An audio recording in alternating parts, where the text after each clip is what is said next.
Hello everyone, আসসালামু আলাইকুম। সবাই কেমন আছেন? আশা করি আপনারা সবাই খুবই ভালো আছেন।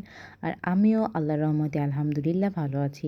আজকে একটি নতুন রেসিপি নিয়ে আপনাদের মাঝে হাজির হলাম।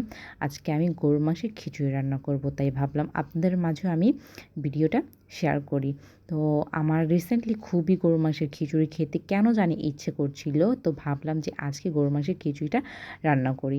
তো আমার রান্না করার আগেই শরীরটা অসুস্থ হয়ে পড়ে, তো আম্মু বলছিল যে সমস্যা নাই, আমি তোর কাজে হেল্প করবো নে।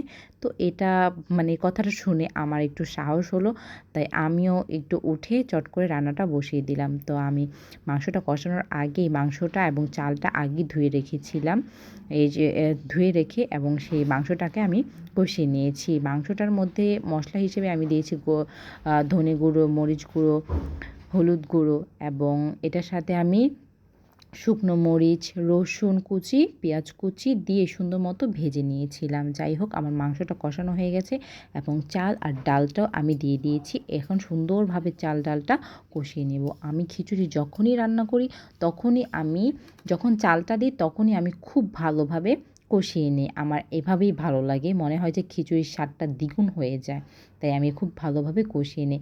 আর খিচুড়ি আমার খুবই পছন্দের একটি খাবার, আমি খিচুড়িটা খুবই পছন্দ করি। আমাদের ঘরের সবাই খুবই পছন্দ করে খিচুড়িটা।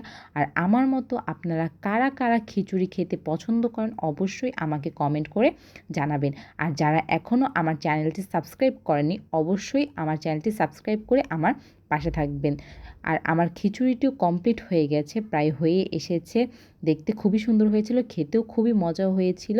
আমার ভিডিওটা এই পর্যন্তই। সবাই ভালো থাকবেন, সুস্থ থাকবেন। আল্লাহ হাফিজ, আসসালামু আলাইকুম।